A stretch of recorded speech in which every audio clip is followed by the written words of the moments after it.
Congratulate everyone in the room for picking the right track today, because today I'll be talking about an application that won the Gala Award last night for the best solution in the transport and logistics sector. So you'll be hearing about all of our developments and innovations in this talk.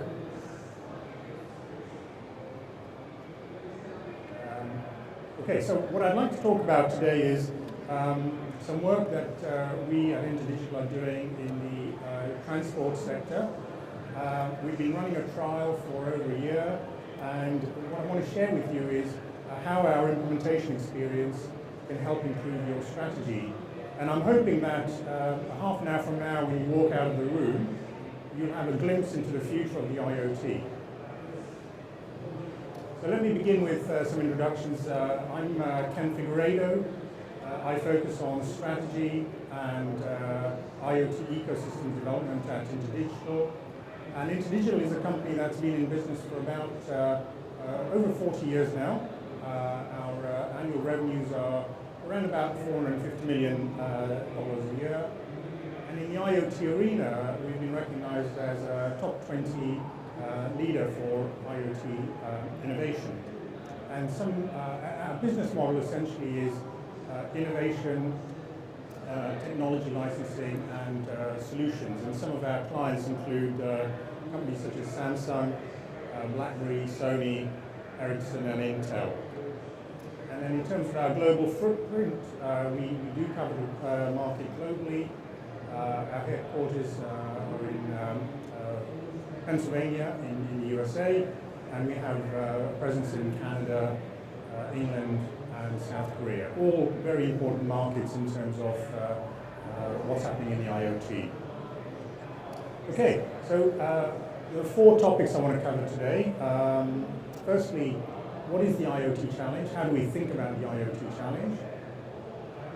Then we take a look at IoT in practice, and I'll focus on One Transport, which is a public-private intelligent transport system trial that we have underway.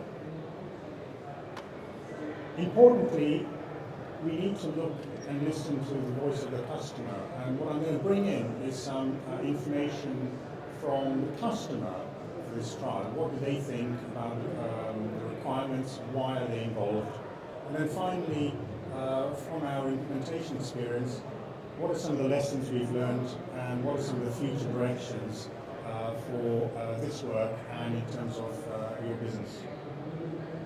So, this picture here shows some of the early drawings for the Metropolitan Railway. That was the first underground railway in London, around about 1863.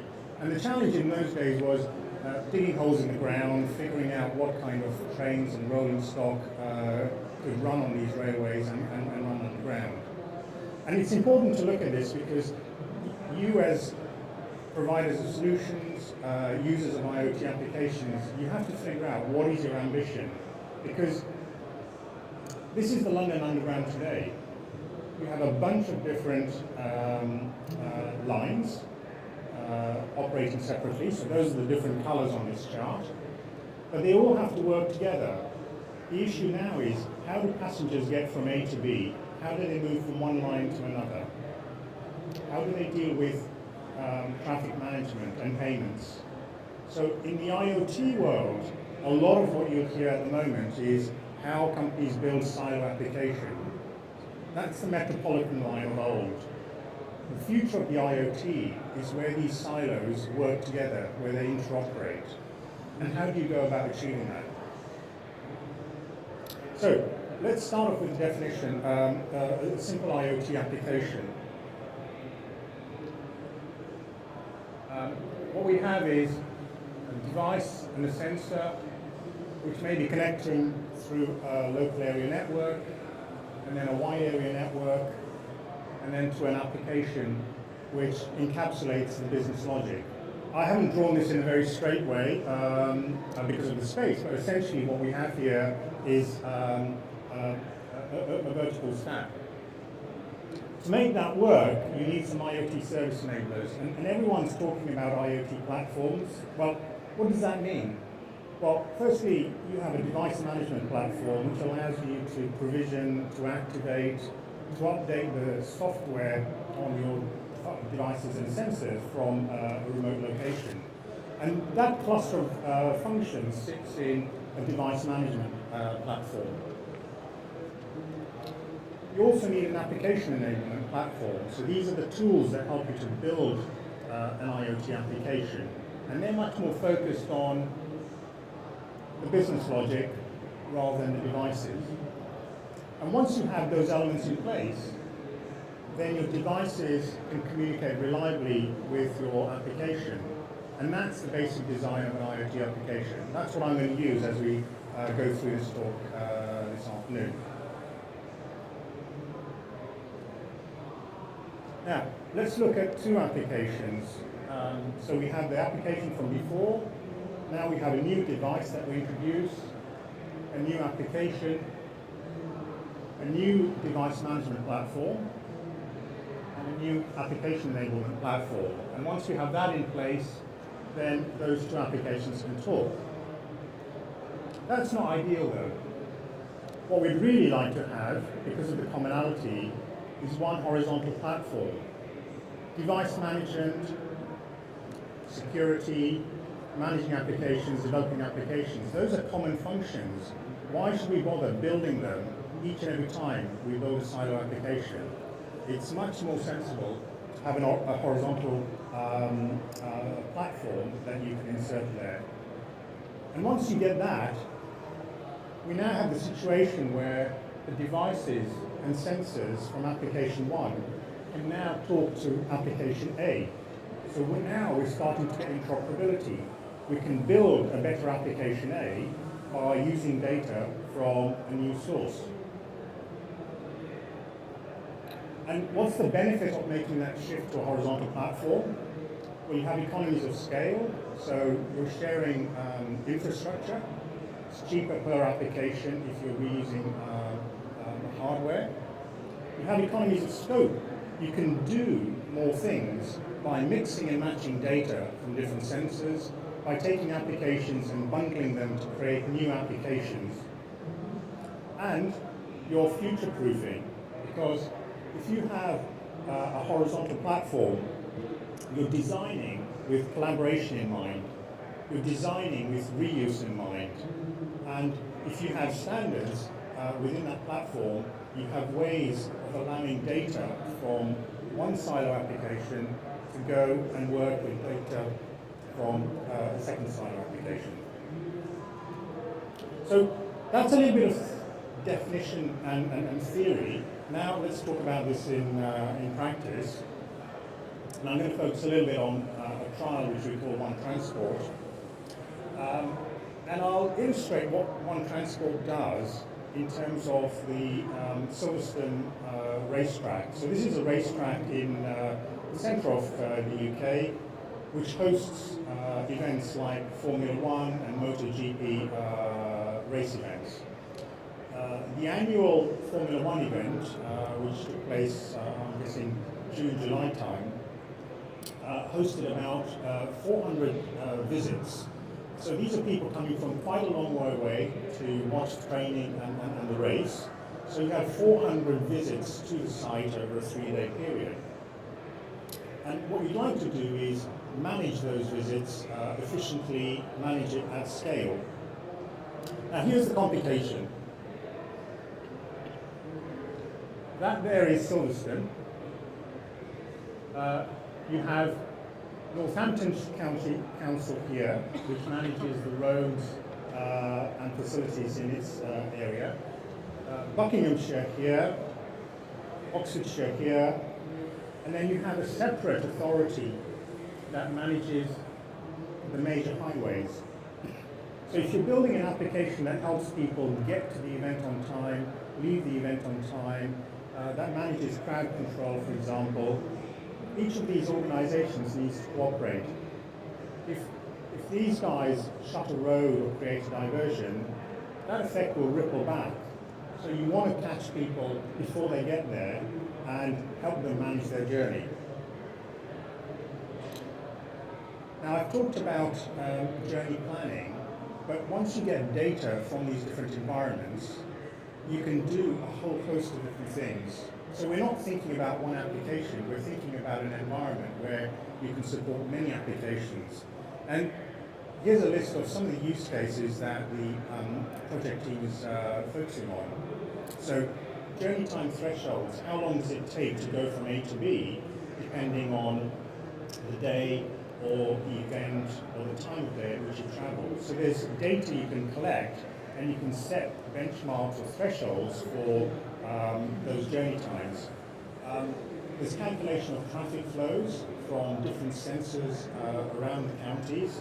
And what we're looking at here is how can you calculate the flow of traffic in a statistically significant way so that you have accurate planning data for your applications.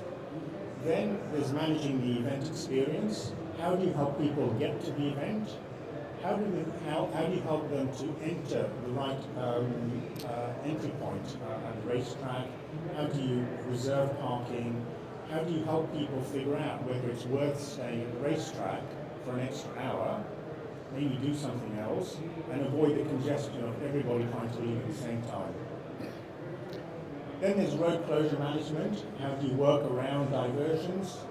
And then even an issue of economic planning in terms of how do you look at usage patterns now and anticipate how much capacity you're going to need in about 10 years' time. So those are the requirements really that come from the local authorities. Now, to put this in practice, we're involved in this trial called One Transport. So it's a trial that started in November 2015. It's a 2-year, $5.2 million project. I showed you that it involves 4 contiguous counties and the Highway Authority in the UK. And we have 11 multi-sector partners in this program. So we have InterDigital, Arup, which focuses on transport economics. You have the 4 county authorities, Hertfordshire, Buckinghamshire, Highways England, Oxfordshire and Northamptonshire. These 2 companies, World Sensing and Track, they are specialists in managing networks of sensors. So they can manage networks of sensors, they can provide data, but then it's up to other people to make use of that data. And then we have Imperial College and Clearview Intelligence, and what they contribute is the analytics side. So we have conventional analytics, and we have machine learning and advanced forms of analytics, because we want to apply multiple different approaches in creating our applications. We have 200 different data assets. So these are sensors that are deployed. Today, after 10:30 p.m., the campus area will be open for visitors. Señores visitantes, I hope you got that. informamos que a partir de las 12:30 de la tarde, la zona de conferencias estará abierta a todos los visitantes.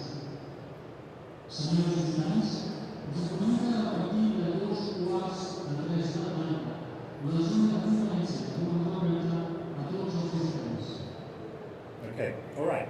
We have 200 different data assets. So these are sensors that are deployed around the countryside. They could be sensors in fixed locations like car parks, and they can also be data in Excel spreadsheets in the county authorities. So this could be planning information about when roads are going to be closed or diverted. So you have a very rich mix of inputs into this environment. Now, how do we go about solving that? So I talked about customer number 1, which is a local authority. Let's say it's Buckinghamshire County Council. They have a variety of data sources. So connected assets could be car parks, enterprise databases. So this is information about planning of road openings and road closures. there are paper records. So if somebody's digging up the road and they want to inform you when that road is going to be repaired, it'll start off as a paper record. How do you bring that into your IoT environment? And then you have remote sensors. And then we replicate this because each authority has its own assets, but of course they're all different assets and they're all managed in different ways. But they're all interested in collaborating to develop one application, major event management, Grand Prix Formula One race. And in order to do this, the first step you need is a common horizontal IoT platform. I'll talk about the data marketplace in a moment, but firstly you have a horizontal platform that brings everybody together. And once you do this, you can start to use data for multiple applications. What I'm not showing here is the list is endless. You can end up with hundreds or thousands of applications once you have all this data. So it's an environment that can grow. We're not constraining ourselves to building for just one use case. Why is the data marketplace important? It's because it brings all the data together. And what we can do is we can make that accessible to independent IoT application developers. So this is important because these organizations don't know about technology and they don't have the expertise to develop applications. These people do.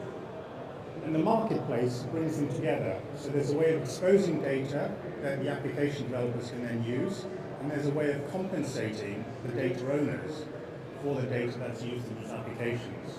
So everybody's doing their job, and the overall result is you end up with better and richer applications for end users. Now I'll just talk a little bit about how this is implemented with InterDigital's platform solution. We have the data sources that go into our horizontal platform, which we call OneEnpower. And this platform is based on an open standard for IoT, and that data can then feed into IoT applications.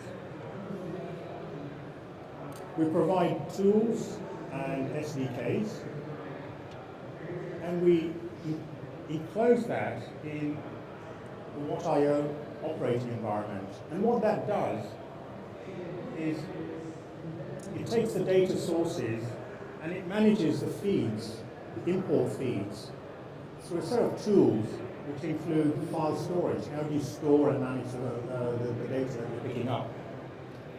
You may lay on geospatial data, geospatial services. There's a HyperCat extension for any companies that are working in the UK and Australia in terms of this is a framework for sharing data across different environments. And then there's time series analysis, so you can start to analyze your data feeds in terms of whether they're robust enough and coming through. So it's a quality of service measure that you can overlay. Then we have a data broker which keeps track of usage within this environment, because data broker is important for billing. This is how you start to monetize data, how you start to pay the suppliers of data, and how you start to charge the consumers of data. Okay, so frameworks, technology, what does the customer have to say? So this is some information I pulled out of a webinar. There's a link at the bottom if you want to go and watch and listen to Buckinghamshire County Council. And I'm just going to read it out because here's what they say. We need practical strategies to deal with new technologies. They want to deliver services to their customers, and they also want to interact with their customers. However, they're not a technology organization. And the reason they got involved in One Transport is because it offers an environment, an opportunity to work with the right partners. So they can collaborate with neighboring authorities around them. So you can come up with an integrated transport solution. They can collaborate with leaders in the transportation sector, transportation planning, transportation economics, and IoT industry leaders. And finally, we've shown how we can also open up a data marketplace and attract IoT developers and academics who can help in designing quite advanced applications. Now, the objectives of Buckinghamshire are to handle large volumes of cross-border travel. If you've ever travelled to Heathrow and travelled out, you'll be passing through Buckinghamshire. So those are not local residents, and yet you still need to find a way of serving them and managing their transit through your county. They want to make public transport attractive, so they want to get people out of their cars and using public transport, and they also want to do that as a way of managing pollution. They want to inform residents about smarter journey plans. And in an issue that's really going to hit the smart city sector, these guys want to address social isolation in rural locations. So rural locations don't have the investment dollars or the expertise to develop these kinds of systems. So what you're going to see is solutions being developed in smart cities that are then leveraged into smart regions so that you can economize on the investment to build these up. And then finally, they want to focus on economic growth and regeneration. What I like about this is it's not technical. They're describing real business problems. There is no one IoT application that's going to solve this. It's going to be a family of applications. So what you need to put in place is the environment that allows you to develop a multitude of IoT applications, many of which we don't know about now. So the benefits to them, they see One Transport as a catalyst. It gets things going. It's great for collaboration because they can work with neighbouring counties, but they can also work with sector experts and technology experts. It offers a pathway to commercial value. So what they want to do is they are exposing their data, but they want to find models to get money back for their data. And it's also going to benefit users through improved services, less congestion, and less pollution. Now, one of the interesting things to come out of this work is the Transport Data Initiative. And this is a collaborative effort that's been put together by a number of the local authorities. It's a forum for them to get together and share knowledge about how to go about implementation. And what's interesting about this, it's been in a sense triggered by the One Transport project, is talking to central government authorities who've been trying for a decade to get these local authorities to collaborate. They've had no success. This is success because now the authorities are coming together and sharing knowledge and accelerating the way in which they implement and adopt and implement intelligent transport systems. I want to spend a moment or two on an important innovation that's coming out of this work. What I'm going to show here on the left is, in a sense, yesterday's world, where you have a data owner. So this could be a local authority or a car park owner. Typically, there's a systems integrator or an outsourcer that manages that data. And the data owner makes that data available to an application developer. But often, the data owner is paying the data manager to reformat that data, and they may be paying an application developer to develop the application. And then the application developer might get some money from an end user for applications they develop. That's how it works. But the poor old data owner is left carrying the bill. With the framework and ecosystem we're proposing, we introduce an IoT broker. So the IoT broker provides an environment where you can bring data from many different sources. It's not just transportation. You can bring health data, energy data, a whole multitude of sectors can contribute data because we have this common environment for data.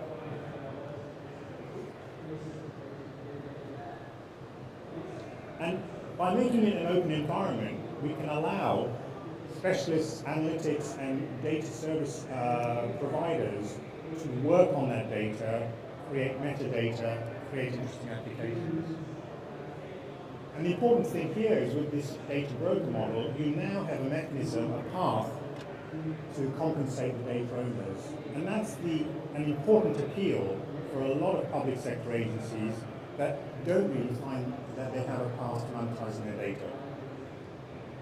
So, let me pass on lessons learned and future directions. So, through the project, there's been a whole host of lessons learned. Here are 4 important ones that I'd like to pick out. Firstly, one of the reasons why the project has worked is being very transparent in bringing private and public sector agencies together. There's been an openness and an honesty about requirements and the operating constraints that local authorities face. So it's turning into a win-win situation because we're addressing real needs, real requirements. That's not enough. We have had to put in place a governance framework. I talked earlier on about how this environment lets you build hundreds, if not thousands, of applications. You have to control your scope and focus on some of the early ones to prove that the solution works. And so we have a very tight governance framework that avoids scope creep. So we're on track, I believe we're on budget, thanks to that governance model. We talk about the Internet of Things. It's an extension of the Internet. And so the important lesson from this is the IoT creates new challenges compared to the Internet. You're working with much smaller devices, much less powerful devices. It's not like querying a website. You have to be careful about how you pick data up, how you manage it from low power or low processing power devices. So there's a wrinkle in going from 5 or 6 billion connected devices, smartphones and tablets, to 50 billion. Those extra 20, 30 billion are going to be constrained devices, and you have to adjust your strategy and your technical approach accordingly. And finally, an open standards roadmap is attractive to ecosystem participants. I talked about how we have built our platform using the IOTSWC standard. That's an open standard, and that's very attractive because it means that companies can buy into the standard without fearing that they're going to be locked in. So just a quick focus on IOTSWC. There are commercial advantages that appeal to the public sector clients, to the application developers that want to plug into the ecosystem. It's technology neutral, so it means that we can leverage existing standards. It's extensible, so we can add new communication standards and protocols as we move from one domain to another. And very importantly, we've heard this in feedback, it's a safe choice for users. It avoids vendor lock-in and it avoids proprietary solutions. And then from a technology point of view, it's a horizontal platform that's designed to allow interoperability. That means it applies to many, many different verticals. It's not just a transport platform. It's being applied by other companies that are building the IoT standard for smart cities, healthcare, smart homes. We're doing transport and then utility sector as well. And very fundamentally, it allows for any-to-any interoperability. So that means, as I showed you earlier on, if you have an application and its devices, that application can talk to other devices once you enable interoperability. If you're using devices from one vendor and you want to manage business risk and manage devices from another vendor, you don't have to re-engineer your whole system. If both sets of devices conform to the standard, you can just insert them. Right? So there are very real commercial and business risk management benefits that you get from this approach. Now, this is a point that looks a little bit into the future. The whole idea, I talked about data marketplaces, which allow you to create data as a service business models. And today's thinking takes an asset, which may be a road, or a product which may be a vehicle. You deploy sensors, so it becomes connected, and then you can create services and add value through applications. In the future, what you will want to do is close that loop. You want to create dynamic services. So if I take a particular example of anonymized data, we're going to want to move from anonymized data to revealed data. So in the transport application, we're interested in how do we get users to share data with us. So if I'm going to the Formula One race, or if I'm going to a concert, and I can say, I'm in a rush, or I'm not in a rush, I'm prepared to make stopovers, the application can take that into account and plan my journey accordingly. If I'm not in a rush, it may say, well, you might want to stop off here to visit a tourism site, or for food, or for a rest stop. If I'm in a rush, it's going to try and help me find the quickest way there. So how do we stimulate users to donate data, and then what mechanisms can we put in place to reward them? How do we pay them? How do we incentivize them? And so forth. So that's an interesting challenge that's starting to come up, which your companies will face as you start to get deeper into the IoT. So just to close, I started off by talking about the Metropolitan Line and the London Underground. Right? What's your ambition? How far are you looking? How big are you looking?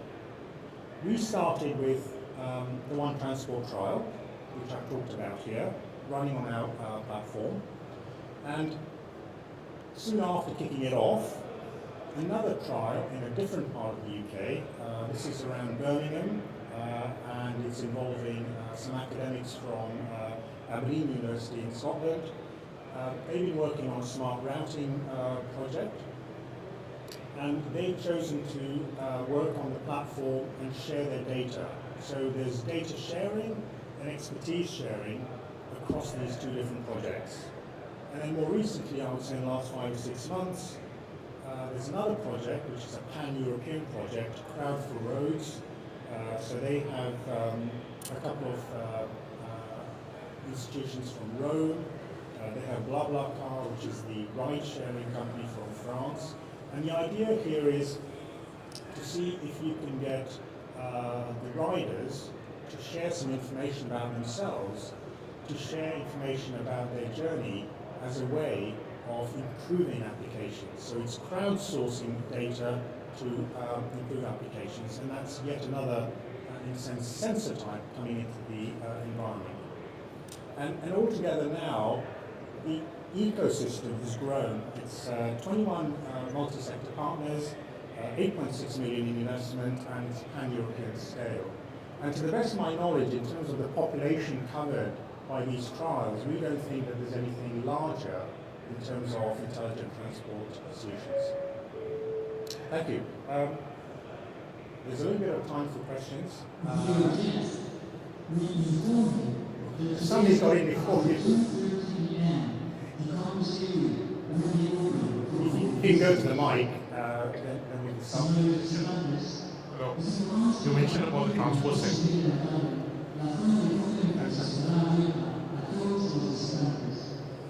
We can take some extra time to.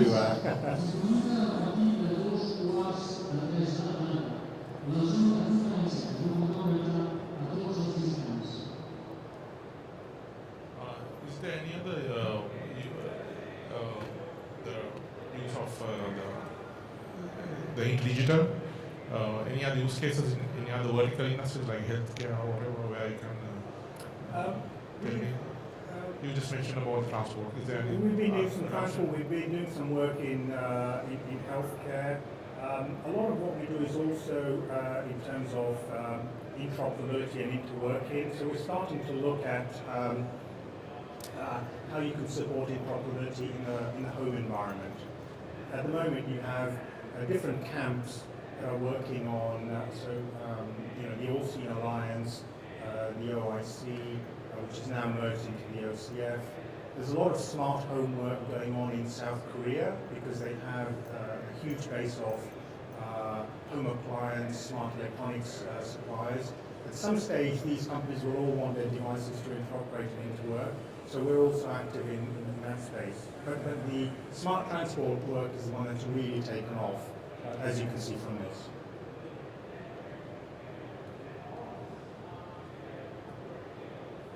Like a ubiquitous kind of a middleware system connecting it to all the smart, say if you have like a smart city initiative and a smart home initiative, smart health, can like InterDigital work as a ubiquitous kind of a middleware talking to each of them? Or Yes, yeah. is that a practical reality? That's right.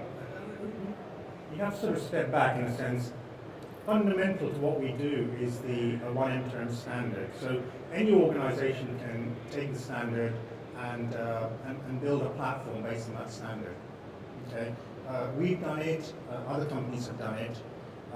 We're applying it at the moment in transport. Other companies are applying it in utilities. As I say, there's a lot of work in Korea in there's smart city that I know of, and there's healthcare in South Korea.